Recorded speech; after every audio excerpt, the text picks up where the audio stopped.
Communiqué. Il y a quelques semaines de cela, les services de renseignement ont intercepté plusieurs communications entre un individu et des chefs terroristes portant sur des détails des positions des forces de défense et de sécurité intérieure, des volontaires pour la défense de la patrie, ainsi que sur les opérations militaires. Après analyse technique approfondie, l'individu est identifié au nom de Bahari Abdraman et se trouve être un officier des forces armées burkinabè. Il est identifié appartenant au bataillon de justice militaire. La recherche d'informations sur lui dans son corps d'appartenance va permettre aux agents de renseignement de découvrir que l'officier est en situation d'absence irrégulière depuis quelques semaines et fait l'objet de procédures pour désertion. La surveillance des communications du lieutenant déserteur Bahari Abdraman va donner des liens supplémentaires qui vont intéresser les services de renseignement, notamment avec un officier des forces armées du nom de Compaoré Joani, un ancien sous-officier de l'armée burkinabè du nom de Zerbo Laoko, un officier en service au Centre intégré des opérations du Burkina Faso, le commandant Ouedraogo Frédéric, un officier des forces armées en stage dans un pays européen, mais déserteur depuis un bout de temps et ayant rejoint Abidjan du nom de Kaboré Constantin.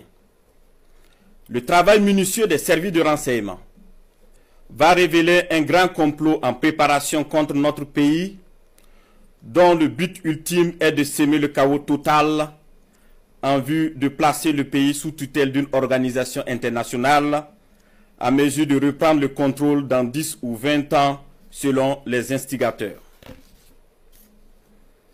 Des informations sensibles ont été passées aux terroristes en vue d'accentuer les attaques contre les forces combattantes et les civils dans le but de susciter la révolte contre les autorités. Aussi, d'autres stratégies ont été développées pour désorienter les services de renseignement afin de les amener à faire des arrestations massives au sein des forces de défense et de sécurité intérieure et espérer ainsi créer des frustrations et un sentiment de peur.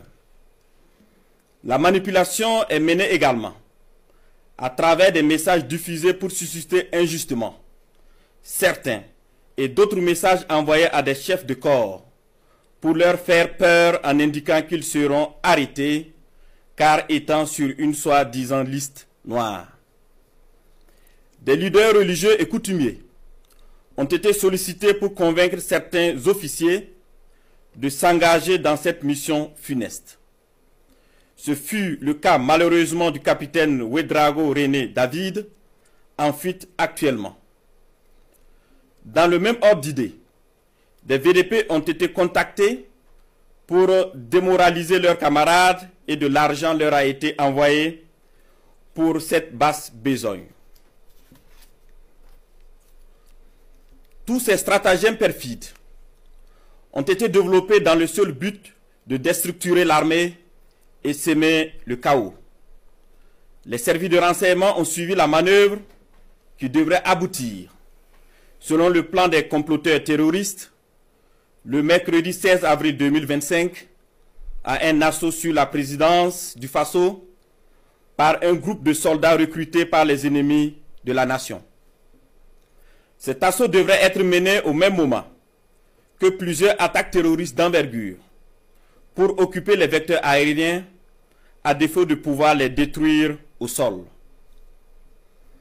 Quelques jours avant la mise en œuvre de ce projet diabolique, des VDP et soldats patriotes se sont présentés dans plusieurs services, notamment au renseignement et à la présidence du Faso, pour dénoncer le coup en préparation.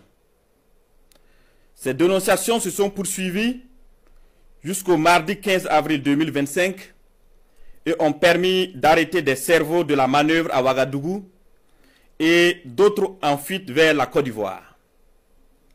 Il faut noter que les cerveaux à l'extérieur du pays sont tous localisés en Côte d'Ivoire, y compris le nommé Bahari Abdraman.